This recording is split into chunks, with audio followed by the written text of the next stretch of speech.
Hi, everyone. And with me is a friend and fellow colleague in the energy work and spiritual work. However, has been involved in it for a very long period of time. Peta Dukes, thank you very much for being with me on the channel. Thanks for Um, having me, Olivia. Thank you. Peter, you've been doing some deep counseling work. You're a certified professional trauma-informed craniosacral therapist and or recovery coach. Am I saying it right? And you're So, also, yeah, I'm a trauma-informed certified professional recovery coach. all right. Um, and I can call myself trauma-informed because also have a 2-year diploma in craniosacral therapy. Okay. All right. So Mm. you do international work as well, so anyone can really get hold of you wherever they are. Yes, All right. absolutely. Thank you so much for being on the Promethean channel. You're It's welcome. it's, a, it's good to have you here. Thank Um, you. you have had quite a lot of experience with I mean, what has taken you into this direction? I mean, per se, where does this all come from? Um, so it really does come from my own journey with um, trying to figure out why I battled with life so much, you know. Um, um, I was quite a depressed teenager. I tried to commit suicide when I was 18.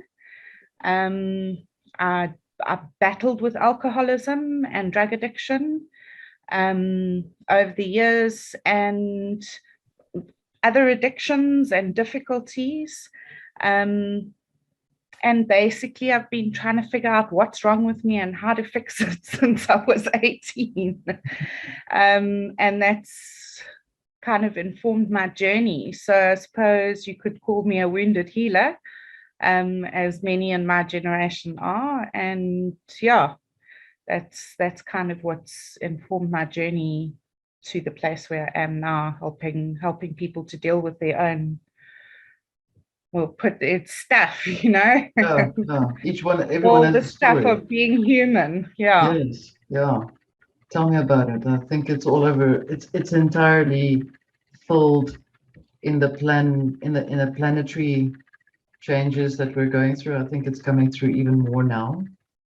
So Sure. your work is obviously a lot more than I think I think all of us are really working with a lot more now than we used to in this time, Mm, is what I'm saying. Yeah. absolutely. Yeah. Um, Absolutely. you basically started from childhood, right? You would say. Yeah. Yeah. I mean, by the time I was 5 years old, I knew I couldn't trust the adults in my life.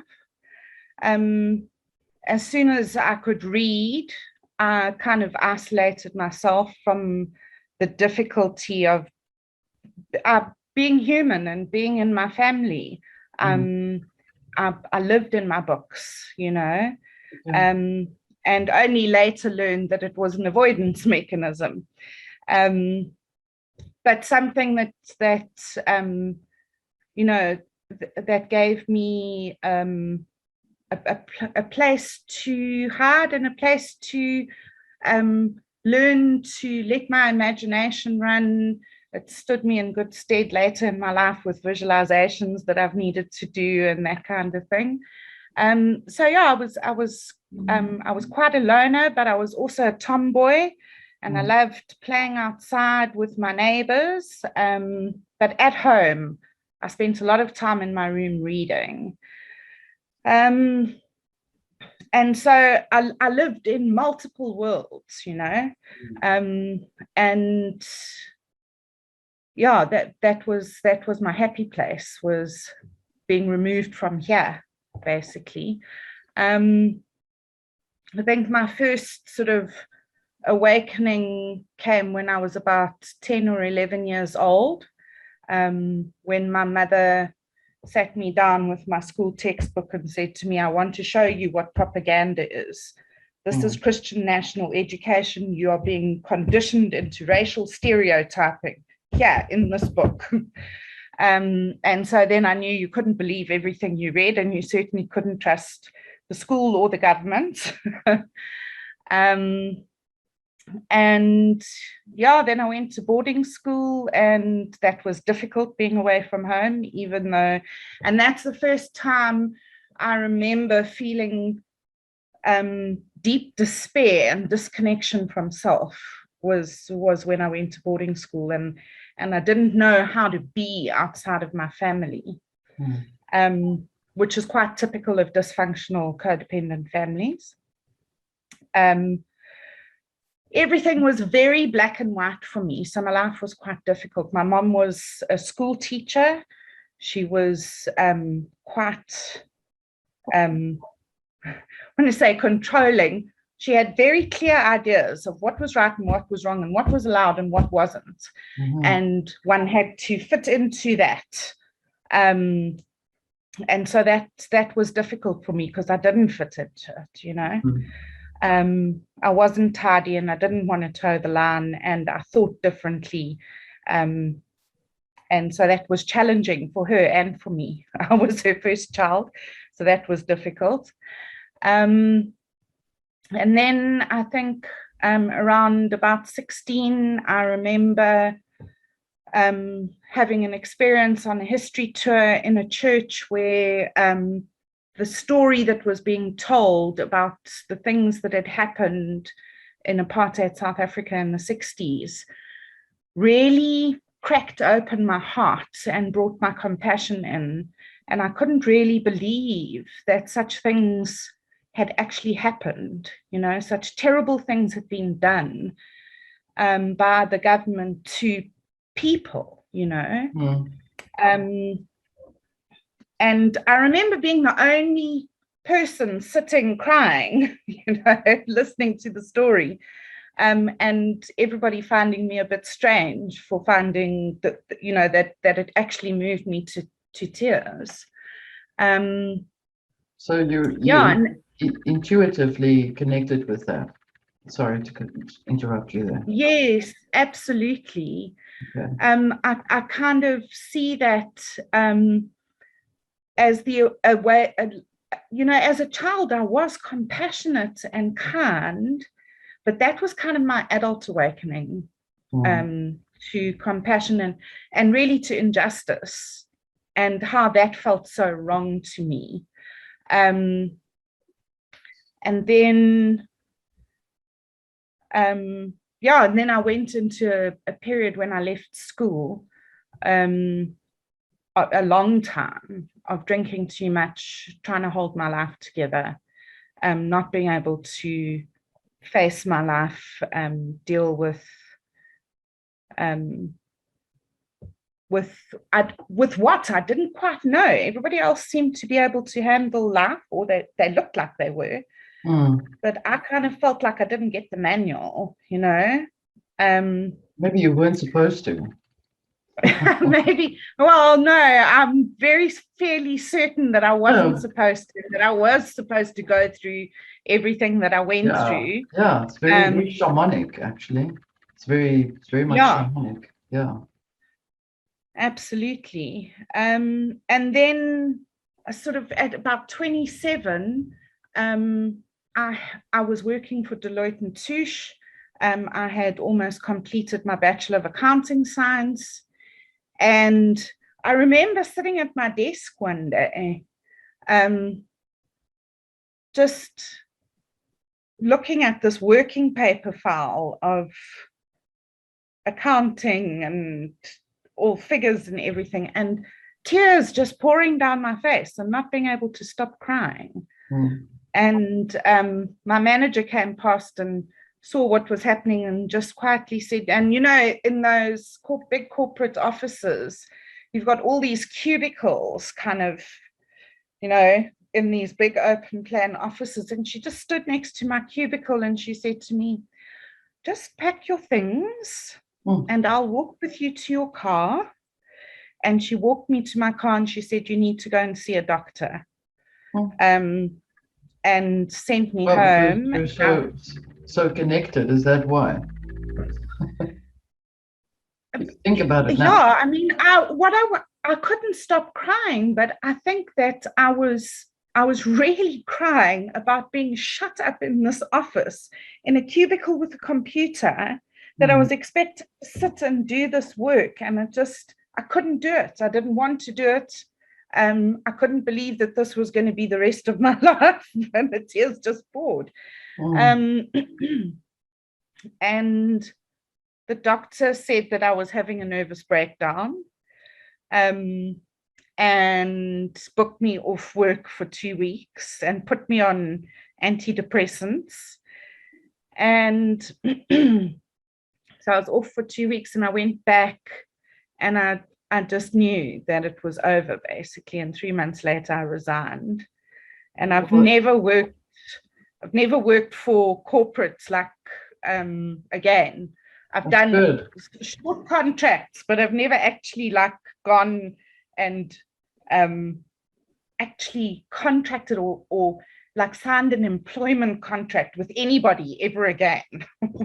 It's not a bad thing, since it's already no, not at all. System seems to be really seems to be the same. I mean, it's obviously using a lot of human energy to drive itself. It's almost like you could say it's type of I'm going to say it as it is. It's like a parasitizing type of sense of energy. So 100%. your experiences have shaped your life to keep. I noticed the pattern that you keep getting to the point where you would actually stop yourself. Literally, you would go deep into it, and then you would stop yourself. And each time you would come up higher and higher and higher within yourself, which is also your healing and your which is probably, if I may say, how it shaped your life to where it is now, where you are now very to recognize. Very definitely. And I remember just before that, when that incident when I was 27, I did a transformational workshop, and came into relationship with the idea that the world produces enough food to feed every single person on it a square meal every day, and yet we have companies dumping food for economic reasons. Yeah, well, dumping food in the ocean, and that was something that I hadn't sort of come into relationship with before, and that was really the start of my sort of adult conscious journey. Was that time. I'd say your adult conscious journey started when the day you came into the earth. The earth plane, if I could say, because okay. yeah, well, because you've had to deal as a child with adult issues. I mean, in relation to how you would relate to it and not. So sure, on a deeper spiritual level, you've definitely stepped into the adult shoes thing. You've had it quite a lot, right? Yeah. Yeah. So now you've noticed then what I wanted to bring to the table with you is that there seems to be a type of conditioning, like what you've explained where you were working in the corporate industry, that there is a deliberate, and we're not saying this against anyone who's working in the corporate industry at all. This is just in generally speaking. So I'm saying that I can see that there's the driving of the energy that really makes you have no time to connect with your spirit as such. So it basically hurts you on your soul level, so that your soul is almost injured at that point where it literally cannot 100%. Make that connection to the spirit. 100%. Right. 100%. Okay, so now here you are, and you've had an amazing journey. I have an incredible journey. Yes, and we are still on It's this been journey. a hell of a ride. Yeah, you can say that again. We can play some AC/DC in the background. Um, so now, the work that you're doing, I'm sure you've had a lot of clients over the years where you've established some connection in terms of what people would come across or experience. Would you say that they are mostly, I mean, how would you, if I may ask, how would you address certain issues in certain people in conditions that we all have? I threw you in So, the deep end so here now. yeah, Sorry. sure. So my understanding, or the conclusions that I've come to, and many others have come to them as well, and I certainly haven't come to them by myself, but through all my study and my spiritual exploration, etc., I have come to the conclusion that the human journey is actually quite traumatic. Yeah. That arriving as a baby in this realm, where we have to figure this realm out, and it doesn't quite work the way we thought it was going to, and then we also have this human body that has a survival instinct in it.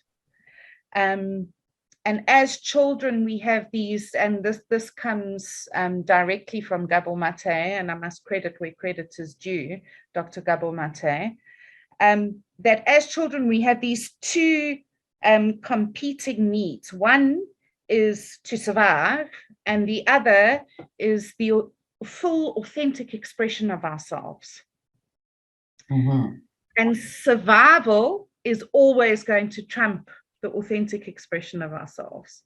So when we as children, 2-year-olds, start throwing temper tantrums because we can't communicate and can't get the adults to do what we want them to do, and we start throwing temper tantrums and the adults can't handle it, and they communicate that to us by smacking us and putting us in our rooms and telling us that that's bad behavior, when that's just our full expression of our frustration, we learn that we have to cut and paste ourselves in order to survive. Subconsciously, the child knows that it cannot survive without the adults that are looking after it, whoever those primary caregivers are. So we shut down parts of ourselves in order to survive in our families. And that's the first trauma that we suffer. That who we are, the full authentic expression of ourselves, is not good enough. In fact, it can get us into a lot of trouble. And we start cut and pasting ourselves as a survival mechanism. And it works so well that we keep doing it all our lives, unless... So now what you just said reminds me very much of the situation in which humanity experiences life on the planet for the first time. So the human race as such, this is the same type of trauma, right? Exactly. It is. So what happens is we as children, when that starts to happen, we start to see ourselves as separate from love. Up until then, we kind of enveloped in our mother's love, and differently for different people, because earlier trauma may be present, children whose mothers die early and that kind of stuff could be different. But up until then, generally, we've been enveloped in our mother's love, and now all of a sudden something's wrong, that we're not okay, and we start to experience ourselves as separate and not good enough. And that's kind of the first experience, or the sort of primary experience of not being of being disconnected, of being separate from love, or separate from God, this all nourishing being that is our parent, and we think it's our fault because that's how kids are. They're very egocentric, and so we think that something we did has caused this, and then we start trying to fix all the things about ourselves so that we can come back to that full experience of love, and it very seldom kind of happens. So that's that primal wound of experiencing oneself as separate from great spirits, love. That's interesting. The great mystery. Yeah. It explains a lot about what I remember, well, I know of. I've made some notes to share with you when there was approximately 17,000 years ago an action to try and destroy the awareness of spirit first, and then they failed, and then they've done it in the same period, like exactly that many years later. They've now started to disconnect the soul rather than from the spirit, because essentially what's happening now is that the soul, we know that the soul is connected to the personality, which is the user face of the spirit, essentially, or the traveler of the world, or the anima mundi, where the soul essentially, if it's possible for them to dismantle the connection between the mind and the spirit and the soul, then they can easily erode the disconnection between the person and their spirit, because they've then already breached through the first firewall, so to speak, by obviously creating a lot of these things that we put into our bodies to make ourselves disconnect from soul as well. So the soul and the spirit is always seems to be what is the game here. You've noticed that? Yeah, 100%. That everything in the system appears to be squeezing us more and more into a that the mind is the thing that's the most important. Yes. And that we are our minds, that we are that humanity is so clever, we're so intellectual, we've achieved all of these things, and there's not that step back of I have a mind, and if I have a mind, then who's thinking these thoughts? And who's witnessing what's going on in my life? So we don't have space to do that step back, because everything's got so much more expensive. We all have to work 2 or 3 jobs to survive. And so there is no space to sit in a garden and wonder, who's thinking that thought, Yes. And so I think that we have become progressively more and more and more pushed into the mental space, and the soul has little space to be experienced or to develop in any way. Yeah, I actually think I want to add to what you're saying. The soul, the world wanderer, or is meant to be like the satellite or the moon of a planet, just like the spirit is a planet. The soul is the satellite of that planet. That's how I would see it. And what you're saying is 100%, or I've also noticed that the vision within the psyche leans you to only then depend on the mind. You become devoid of expression, and your needs are perhaps just primal as it is. But surely, I think that even the trauma that we have experienced more and more of being disconnected from nature, etc., etc. So when one is highly traumatized, one becomes numb. Okay. And well, this has been my experience, is that I became numb. I could feel pain in sort of the fight or flight state, which I had become quite stuck in. And then one moves from there into overwhelm, and that's, the body actually numbs out because it's a pre-death state.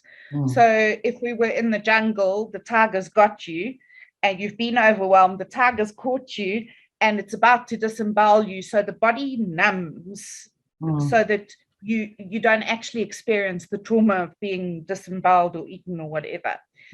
And even in our modern sort of crazy world that we live in, that response still lives in us. And so I experienced being completely numbed out and not being able to feel what was going on in my body.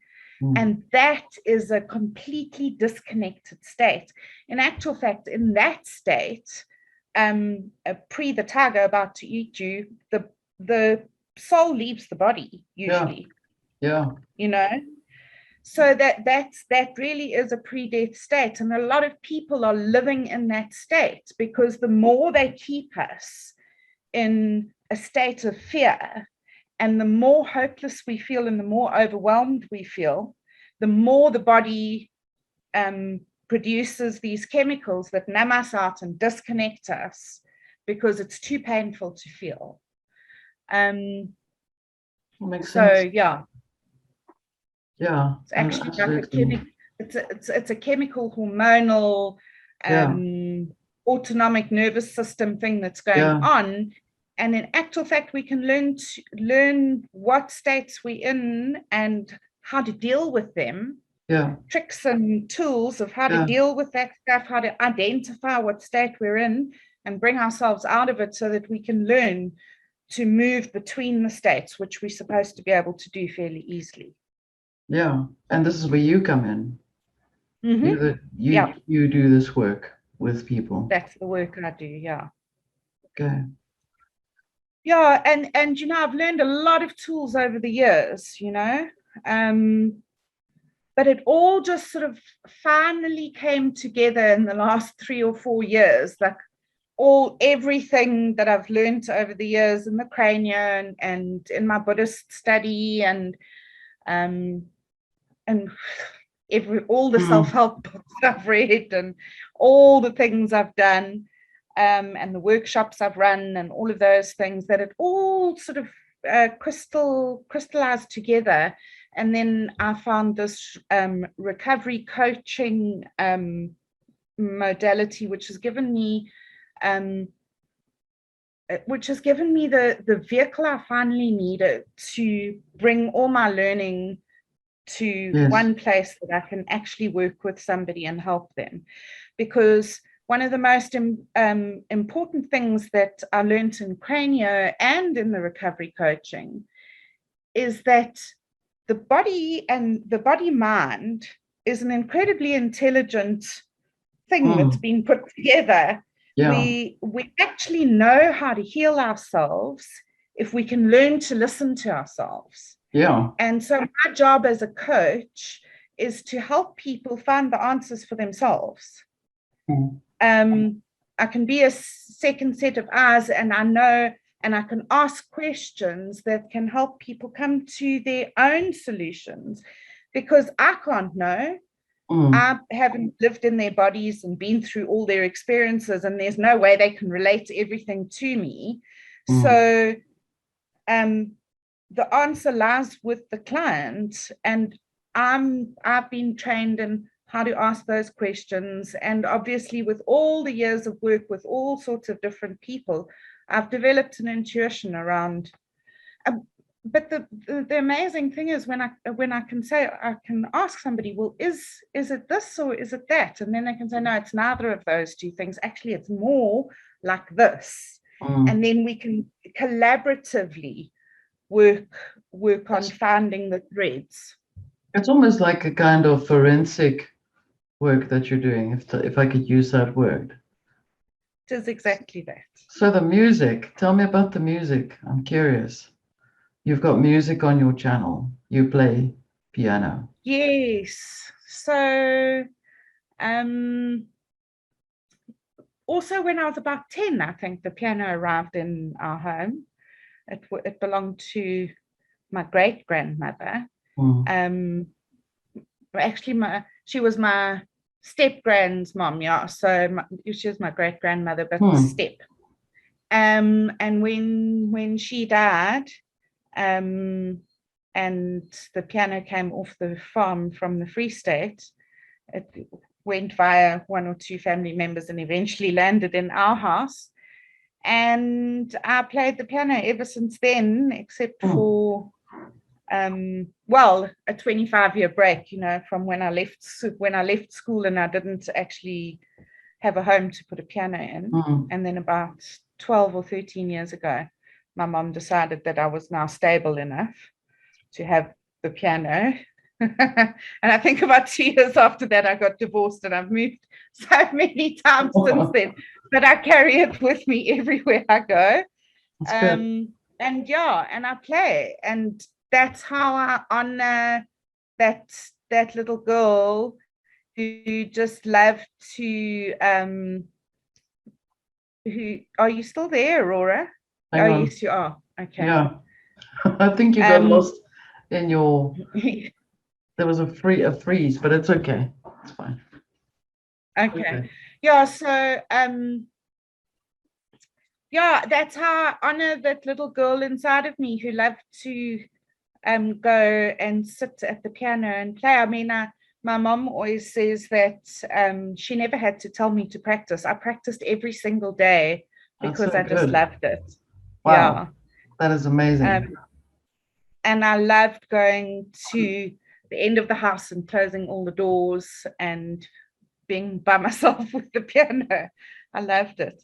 And when I was in high school and I was at boarding school, we had the pianos were in like a dungeon. Well, we called them the dungeons. They weren't really dungeons, but they were kind of below the school.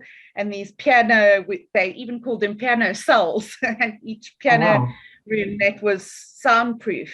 Okay. And I used to spend 2 hours there every afternoon playing the piano. That's amazing. My favorite place. So now you've got a special key that you've got your piano tuned into with this amazing key. Yes. No? So pay attention to your channel. Thank you so much. So so some years ago, about 8 years ago, I started to hear about the 432 frequency.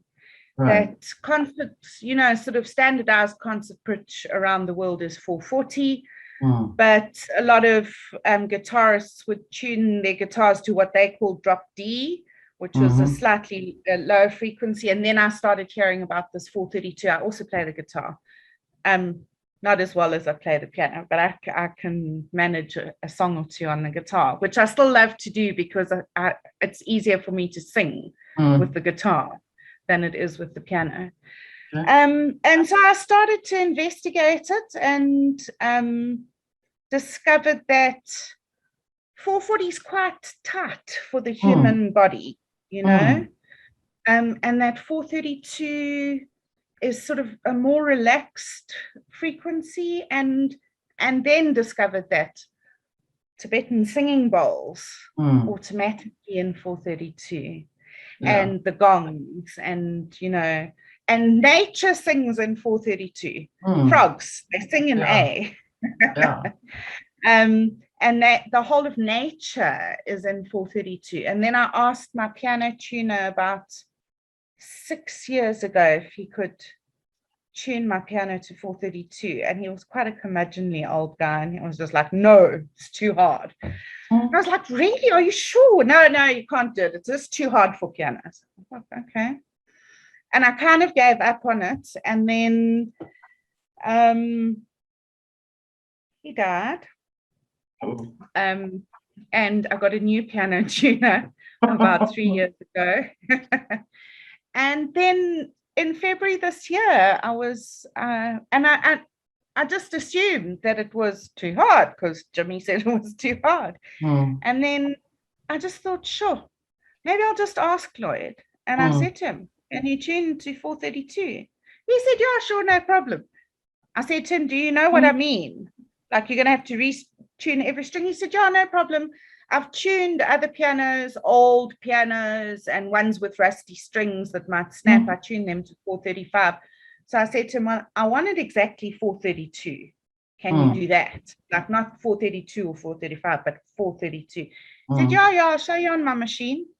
Can do it to 432. And he came and he retuned my piano, and it like revolutionized my life. And then he said to me, how did you pick that specific frequency? He had no idea. He said, because it's a perfect frequency for your piano. My piano just sounds so warm. It used to sound very tinny, you know. And now it sounds so warm. And it's about 160 years old. Wow. So I do think it was probably made for you know, a similar frequency, and it sounds so warm now, and now I bathe myself in healing frequency whenever I play brilliant. piano. That's brilliant. If everyone goes to your channel, I'll put your link in the description to actually go and listen to Peta's music, you guys, to actually hear the authentic tones, the way you should be hearing it. There's some awesome music on there, so please, everyone, just go and have a look there and subscribe. So I just wanted to drop that for you there. Thanks, Aurora. So Peta, where are we going from here onwards? We have a grand plan on an energetic and spiritual level. The grand plan pans itself out into this reality, literally through each and every one of us, like piano strings, right? How do we, your opinion, I always ask everyone, what would you feel, how would we go forward from now on? What is your thought? What do you think, top of your head? I think we have to put love first. That's what I think. That if each of us in our lives puts love first, and you know, I don't know if you remember some years ago, there were these like bracelets that people had that said, what would Jesus do, you know? Oh yeah. And I started asking myself, what would love do? Okay. Same thing, really, you know. And in each situation, that's the question I ask myself. Who do I wish to be in relationship to this now? Because, you know, our patterns keep coming up, and we sort of at different places in this upward spiral of life. Who do I wish to be in relationship to this now, and what would love do? And I think if we each would ask ourselves those questions, and I think we need to connect more with nature. You know, people, well, with ourselves actually, because like we forget we are nature. Our nature. You know? Yes. We are nature. We live on this planet. She nourishes us. You know, she grows the food that we eat, that we breathe. We are a symbiotic system, all of us together. Yes. And I think that we need to remember that we are nature. Yes. And the nature of the self, is very interesting in itself, because from also many years of working in counseling with people, I've since then redirected towards going towards teaching. So that's my personal journey. And I've noticed that each and every person has a part of nature that they play, which is quite remarkable. on a psychological and a spiritual level, there's a part of nature in every human being. They literally present, or people literally present, an archetype of nature, whether Mm, it's predatory or whether it's victim, whether it's prey, whether it's doesn't matter what it is. There's always a part of nature in humans. And absolutely. so if we can actually look at ourselves as seeing the entire forest rather than just the one creature in the forest, because there's then there'll help. You know, we're all in this Absolutely. together, right? We're not just the one wolf in the forest. You know, the lone wolf. It's often that archetype is used to I see infiltrate in media and movies and things where it's cool to be the lone wolf, you know, because it's the lone hero, you know, hero's journey all by himself, you know, saving the world type of story. But you know, what about everybody else? Everybody else also has a chance to really do something, right? I'm really breaking it down to the simplest part, but yeah, that's I my point. love, I read something by Ram Dass Hmm. quite a while ago, where he says, when we go into the forest, we see the trees and we find them really beautiful. And a lot of them have grown really skew and strangely, but we see the beauty in that because we understand that they grew that way because they didn't get enough light, Hmm. you know. We don't judge them for growing skew, you Hmm. know. Yeah. And then we come out of the forest Hmm. and we start judging ourselves and everybody around us. And he said he would like it if everybody would, or he said, I need to practice turning people into trees, turning everybody and seeing them as a tree that grew a bit skew and appreciating the beauty of that skewness Yeah. instead of judging it as wrong, you know. Yeah. And I Yeah. think if we could, I try to practice that, turning people into trees. Forests all over the place. Yeah, it's going to be a lot of trees. Literally, it's going to be amazing to see, actually. I'll just imagine that myself. Anyway, Hmm. Peter, any last thoughts you'd like to share before we go towards closing our chat? Um, yeah, I suppose, um, one of the things that I've really appreciated about listening to your work and how you teach is I, I I love the way you put it, that great spirit is within us and we are within great spirit. Mm. Um, and I like to see the work that because there were many years where I couldn't feel great spirit within me or feel that I was within great spirit. I was deeply Mm. disconnected from that possibility. Mm. And all the work I've done over the years has removed the blockages to, getting rid of my shame and guilt over all the things that have happened and all the ways in which I've perceived and judged myself. And getting rid of all those blockages has actually allowed me to connect with a higher power, to connect with great spirits, to remind myself that actually there is an organizing principle of life that Mhm. really wants me to be the best version of myself, Yeah. and is supporting me in that every moment if I can be open to it. And I suppose that for me is the end goal of doing trauma work and sort of this forensic work of finding out where the blocks are and Mm. doing them one tiny little thread at a time, um, so that I can feel connected again, Mm. and I can actually experience being within great spirit and that great spirit is within me, and yeah, that I think is a privilege to be able to do that work. And I Mhm. yeah, I absolutely love the way you put that across. Thank It's you. it's settled so deeply into my heart, like a truth I've been looking for many years. And I really like the way you explain it, and it resonates with me very deeply. Thank you. I appreciate that. We're definitely going to be doing a lot more chats if you're up for it. Sure. Over time.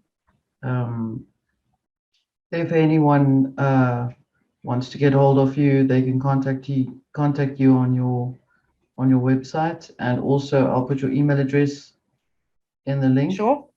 Okay. Email address also on my website. Yeah. All right. Excellent. Peta Dukes coaching.co.za. Thank you. I'll put you. I will put. If anyone needs to know where Peta is, if you didn't see the link in here, if you go to my website, Peta will also be there along with all the other people that are part of the counselors on board. These are people that it's not for me, but we are all working together. So we're all working with each other. So this is my contribution to raise the banner for you guys, for all of us. So yeah, thank you very much for coming on here. Appreciate your work. Thank you for giving me the space.